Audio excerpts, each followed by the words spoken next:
This is the Greg Bedard Patriots Podcast with Nick Cattles. There's so much to unpack here, but you definitely think what the conversation's going to revolve a lot around is concern over Drake Maye and the way that he looked, particularly in the second half today. So, without the benefit of film, what do you feel, or what did you see out of Maye today? Because he looked off, he looked tentative, he looked amped up at times, he looked uneasy, he was missing open receivers, he was doing a lot of things that you don't want to see in year two. And to me, he looked not like the version that we saw last year, who, while imperfect, was making plays and a lot of different plays. He just didn't look like that guy today. He just looked off for most of the game, even in the first half. Where he definitely made some mistakes there and had a couple of bad drives and a couple of bad throws. But overall, Drake Maye's performance. Yeah, I didn't think it was very good. John, I think it was a continuation of what we saw in his appearances in the preseason. Especially the games. He was better in the joint practices. And this is sort of, what I've been talking about for a couple weeks. I mean, if you have big plans for the Patriots this season, and I think a lot of fans do, then that includes Drake Maye being really good. And Drake Maye today was, maybe average, maybe. And I think that a lot of it is going to be a discussion about, it's going to be, well, the fans, they probably love Drake Maye and they're going to blame Josh McDaniels. It's probably, a little bit of both. I mean, look, if Drake Maye hits some of the open receivers that are out there, it's a different game. But I just thought that Drake Maye, he just looked sloppy, inconsistent. Basically, you remember the Vikings preseason game? It was basically a continuation of that. Like, his feet are getting wonky again, throwing high, missing guys. He had the interception. Yeah, there was pressure, but that's something that he's got to sense and not put the ball into danger. He almost got strip sacked at the end of the game by Max Crosby. He did at one point, and I thought the ball came out very easily out of his hands. I didn't think there was, too much contact there, and that goes to, wet ball, smaller hands for Drake Maye. So I think that today it was not a good start for Drake Maye, and it's going to be, now people are going to turn to why.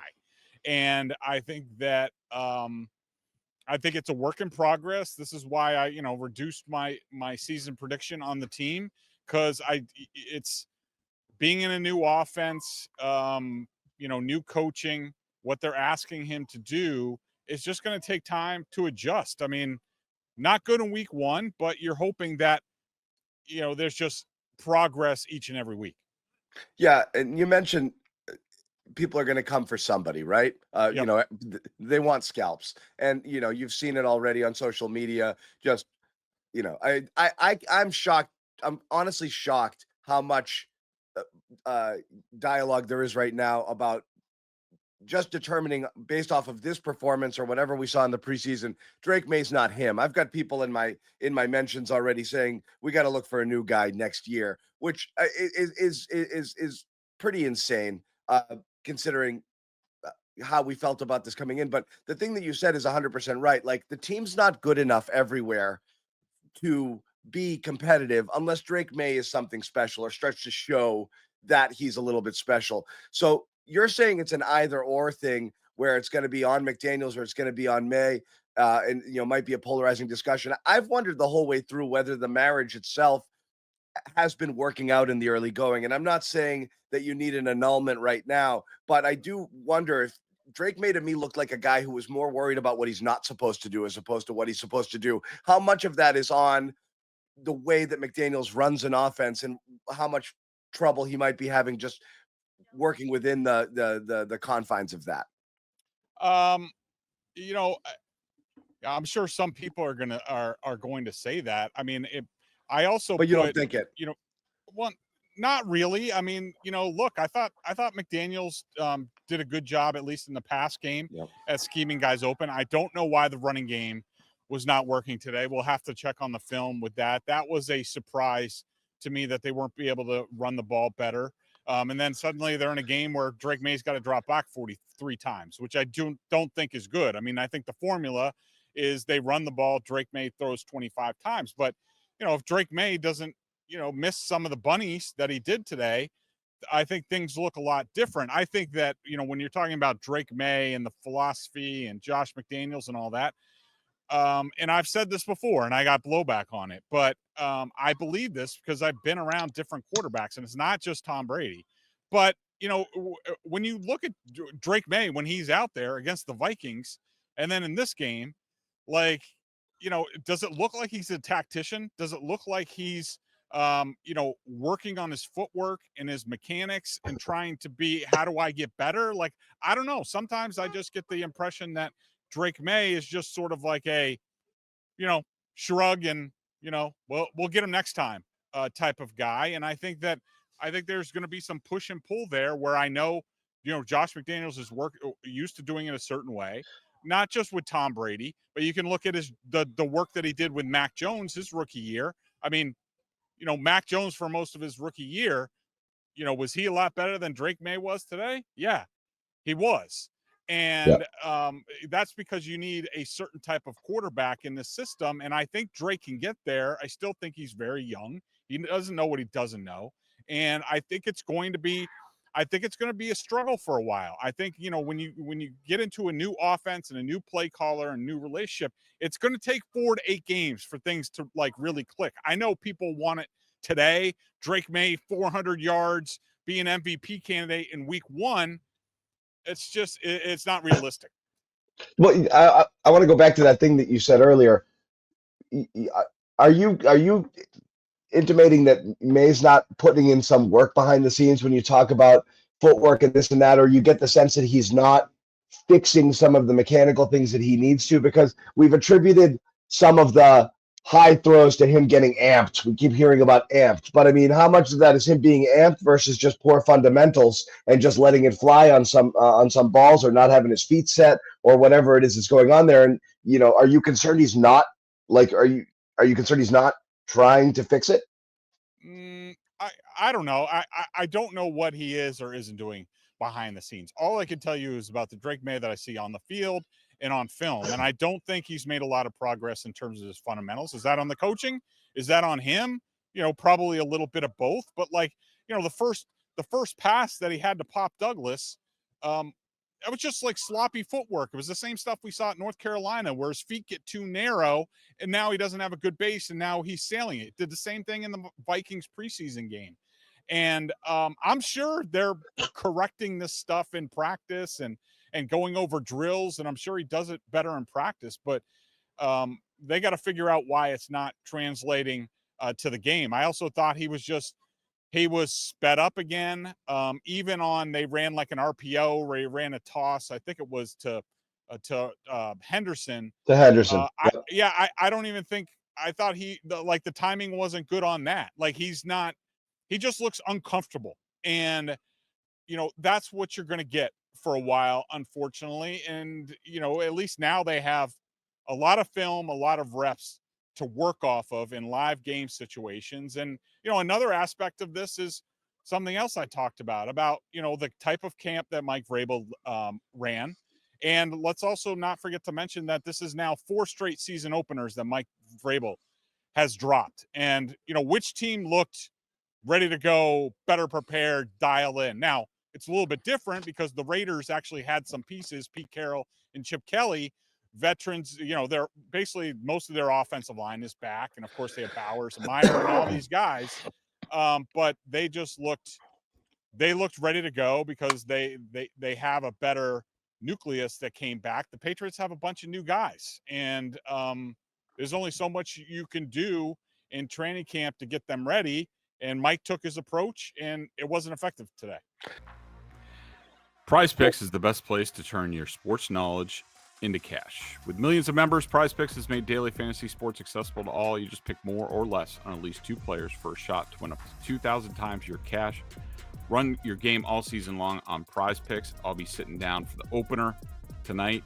Couldn't come up with anybody better than the Cowboys for the Eagles for this opener. And then you have Friday, you have the Chiefs and Chargers in Brazil. Nick, did you see them walking out on the practice field today? It looked like that crappy field that the Patriots were on down in Florida a couple years ago. Oh, really? On Prize Picks, it should make for some really good footing, I'm sure. On Prize Picks, you can mix and match player projections from different sports, combine your favorite basketball players with players from baseball, hockey, football, of course, esports, and much more. Prize Picks invented the flex play, which means you can still cash out if your lineup isn't perfect. You can double your money even if one of your picks doesn't hit. Prize Picks puts their members first, so all withdrawals are fast, safe, and secure. When my picks hit, I can get my money in as quick as 15 minutes. Prize Picks also offers weekly promotions that can lead to big payouts like Taco Tuesday. Each Tuesday, Prize Picks discounts select player projections up to 25% to provide even more value for your lineups. Oh, yeah. Download the app today and use code CLNS to get $50 instantly after you play your first $5 lineup. Again, that's code CLNS to get $50 instantly after you play your first $5 lineup. Prize Picks, run your game. We made it, everybody. Football season is finally here. College football, now pro football. Get it? You got to be there. You know you do. I know you like sitting at home, the TV, but there's nothing like being there. The sights, the sounds, being part of the fans, helping out your defense, being quiet when the offense is on the field. You got to be there in person to really experience football. And the best place to do that, to get the tickets, to find the tickets, it's my friends over at Game Time. The Game Time apps gives the advantage back to fans. It's the hack for unlocking amazing tickets and experiences in just a few taps. It's incredibly easy to use, and the Game Time guarantee means you can trust you'll get 100% authentic tickets on time and at the best price. Plus, fees are always included. So what you see is what you pay. I got to tell you, I used Game Time the other day to go to the Red Sox game. Big pitching matchup on a Friday night. I'm sure you know which game. It was awesome. I went on the app, found a great deal behind home plate, great view, could see everything, could see the break of the pitches. I had great seats at a great deal. Found it. Game Time told me it was one of the best deals in the ballpark. It took me about 3 minutes from purchasing, setting up my account, getting my tickets, hooking it up to the MLB app, and then putting the tickets into my wallet so that I had them and I didn't have to worry about any MLB snafus or anything like that. I had it right there. It was easy. It took me about 3 minutes, and we had a great time at the game. At Game Time, you have zone deals, save even more when you choose a section and let Game Time choose the seats. Snag new ticket deals before anyone finds out by following your favorite teams in the Game Time app to receive alerts. That's pretty cool. Get a panoramic view from your seat in the app before you buy. That's a must for me. I definitely did it.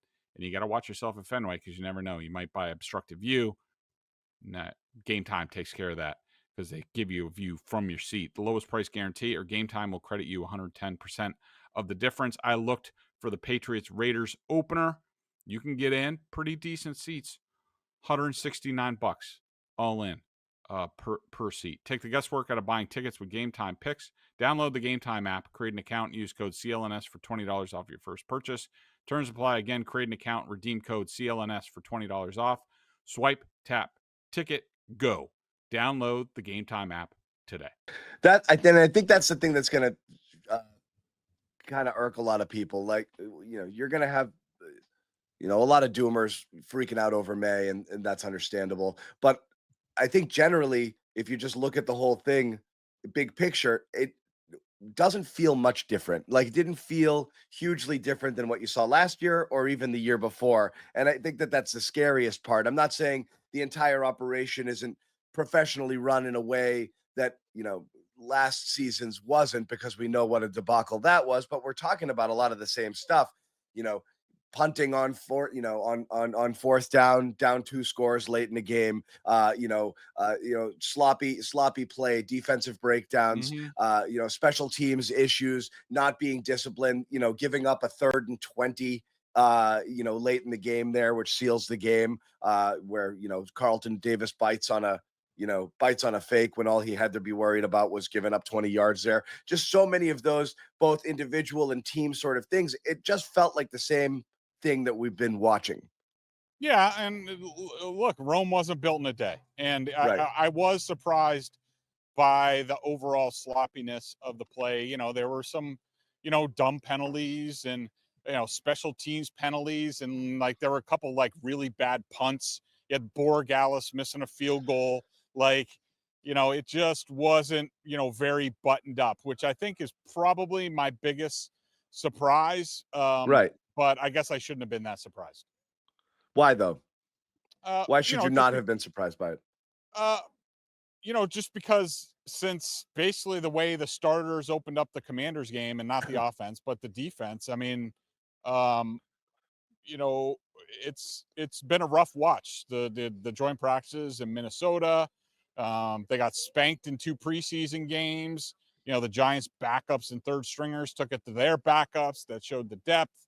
You know, and it goes to, you know, the camp that Mike ran. Like, I didn't think it was, I thought it was, you know, pretty easy at one point in time, even though it did get better after I said that. At that point, I said it was the easiest training camp I've ever seen. And that's just a fact. It did get better after that. I will say that. They put, you know, they put in a decent amount of padded practice work. But, you know, I just think that when you look at the 2 teams, the Raiders and the Patriots, the Raiders had a bunch of guys back from last year, even though it's a new coaching staff. The Patriots basically turned over a lot of their roster. And considering the rules in the NFL right now, they haven't played in like 10 days. I guess it shouldn't have surprised us. Another thing I wanted to circle back to that you hit on earlier is the offensive balance was really weird. And I know if May, you know, May hit some throws, you know, a lot of things might be different, but just in terms of the amount of times he dropped back to throw, this isn't a game where you went down 2-3 scores early and you had to throw it 46 times. You didn't have to throw it 46 times, but they did. And it's so just different. And again, is this a case of, well, that's just what they're going to be expecting us to do? You know, you hear about Vrabel and the way he comes over here, and even the knock on him a little bit in Tennessee is too reliant on the run and old school smash mouth football and blah blah blah. His introductory press conference: we need to establish this, we need to play hard, we need to run the football, we need to do all of this stuff. And they run it 18 times, and they pass it 46. How much of that has anything to do with what the Raiders did, or why did they go away from it so quickly? I'm not really sure. I mean, you couldn't really establish anything there on the ground. You can't get play action going. And, you know, May's just dropping back to pass every single time, looking around and throwing. I mean, he missed some open dudes, but he's throwing to covered receivers, it felt like, for a lot of the game. As far as the, you know, the balance, I mean, both teams sort of went through it. Both teams could not run the ball, and they came out in the Yeah. second half and they said they're going to throw. The difference was Geno Smith was just a lot better, and the Patriots had some, you know, blown coverages in the back end. I mean, Geno Smith, who, you know, is no spring chicken, set his own personal record with, I think, 9 pass plays over 20 yards. That's just ridiculous. Like, Right. you can't make a living that way. You know, as it relates to Drake, I, you know, if Vrabel, it sounds like Vrabel was in on the approach because they couldn't run the ball. They weren't just going to bang their heads up against the wall. And the thing is, they were making, you know, plays. Certainly the connection to Kayshon Boutte was working. Some of the stuff to Hunter Henry was working. And they come out on that drive, and there's like 6 straight passes by Drake Maye. There's a scramble by Drake Maye, and then suddenly there's inside pressure from Campbell and Wilson, and he throws the interception. And so, I, you know, maybe in hindsight, when they look at the film, they'll be like, we'd like to stay a little bit more balanced. But it's just, I do think it goes to the confidence that they have in Drake, that they trust to put the ball in his hands, and they're fine with him learning as he goes. It's hard to see it, Greg, from, you know, without taking a look at the all 22s, and I know you'll look into it as well. But I mean, you're watching on TV, you can't really tell. You see Drake drop back to pass, and we're kind of relying on you guys a little bit. Like, okay, he threw it there, but he did have DeMario on a cross, or he had an outlet there and he could have used it. I don't know how many of Yeah. those situations exist, or how many times he's just staring at a bunch of guys who were covered. But just from where your vantage point is up in the press box, every time he's dropping back to pass, what level of separation are you seeing from the receivers? Or did you Well, see it this game? I would I would say it's not great. I would say that, I think that's a reason why Travion Henderson played more than I expected him to play, at least for a while, because I think they look at it and he's just like sort of the one difference maker. I thought, separation is one thing. This offense has options built into it. I didn't think Drake took advantage of those.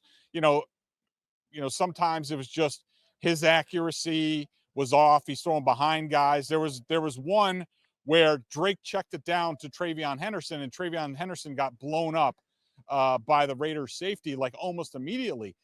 That's the type of play where if Drake gets it to him, if he looks, boom, check down, and he gets it out there earlier, Henderson has a chance to make a play in space, which is what they want him to do. But instead, if you go back and watch it, Drake patted the ball an extra time, and that ball's late. Like the ball's late, the ball's inaccurate. Some of the decisions, like there was a play, I think, first couple of passes or whatever, he was running like too much, where he had Diggs like right in front of him for like a little check down. Instead, he doesn't throw it. He scrambles for like 1 yard. And so that's just a situation where Drake's going to have to see the film and get it corrected. Yeah. I mean, and it started off shaky, and that's what I didn't get. I mean, right out of the gate there, you had he ran on first down out of a clean pocket, and then he sails a throw to somebody else. So it started that way. That stuff seemed to get past it in the first half. And then in the second half, the Raiders upped the pressure just a little bit, it looked like, and he just didn't look like the same guy. I thought the Raiders definitely in the second half, I thought, the adjustments that they made offensively and defensively were more effective than what the Patriots did. I think they got in a situation at halftime where they were like, we're not afraid of any of these guys, running by us. This is where like a Kyle Williams could come in, where they're just like, none of these guys are going to run by us. So why don't we just play more man and bring pressure? And the Patriots didn't really have an answer for that because, they're not all that talented. And that's what it's going to be. Greg, before I let you go, and we're going to transition, Greg's going to take off. We're going to bring in Mike Cadlick and Taylor Kyles, also coming out of the Patriots locker room. It seemed like a mixed bag from Will Campbell, but I think he's getting maybe more heat than he deserves. He had the really unfortunate kind of last series there where he, gives up a sack and then commits that false start penalty there that knocked them back to 4th and 10, and the curious decision to punt, which I do want your take on that as well. On the whole, though, there was another sack which I thought Drake Maye ran into, and it wasn't necessarily Campbell's fault. I think the game announcers attributed it to Campbell, but I felt like Maye stepped into that one. I thought for the most part he held his own. He had another false start earlier. This wasn't the nightmare, oh my God, we drafted a bust at left tackle debut that some people appear to be making it out to be. So again, I'm just curious your overall impression on Will Campbell in his NFL debut. I thought it was pretty good, overall. The one that you mentioned, I did not think that was a sack on Campbell. That actually happened because Max Crosby lined up over Jared Wilson and hopped inside, basically beat him and Bradbury, and that caused Maye to move, and Campbell was doing a good job against this guy. He did have one against Tyree later on. The false start was unfortunate, but I thought he did a pretty good job. And the 4th and 10 punt, I don't agree with it. I mean, I can understand Vrabel's point, and he was really critical. That was a freaking horrible punt by Bryce Behringer.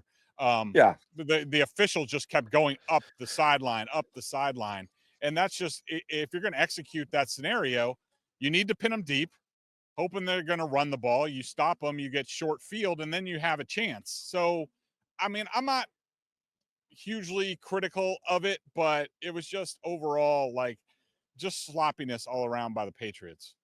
Okay, so the last thing I'll ask you before we let you go, it's we have this on the Garden Report. We should probably need one here on the post-game show as well with our panic meter. But Red being pinned, panic level of concern. Where are you right now on your panic meter after watching this first game against a so-so opponent and seeing all of the things that we saw and have talked about in the first 20 minutes or so here on the show?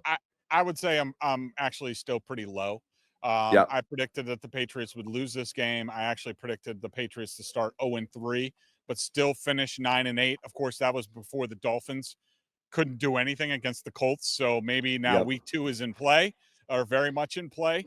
I've just been through this before, too many times, and you get these new coaches and a lot of turnover on the team. It just takes time. And, that's going to be sort of my message to Patriots fans is like, you just have to have patience. Yeah, Mike Vrabel's a really good coach and he's got a really good coaching staff, but they're not miracle workers. I mean, when you bring in, I don't even know how many it is. I think it's like 40% of their 53-man roster wasn't here last year. All that stuff takes time, and you really need the bullets flying in the regular season. Get used to playing, get used to being tackled, making tackles. That was another thing that was sloppy today.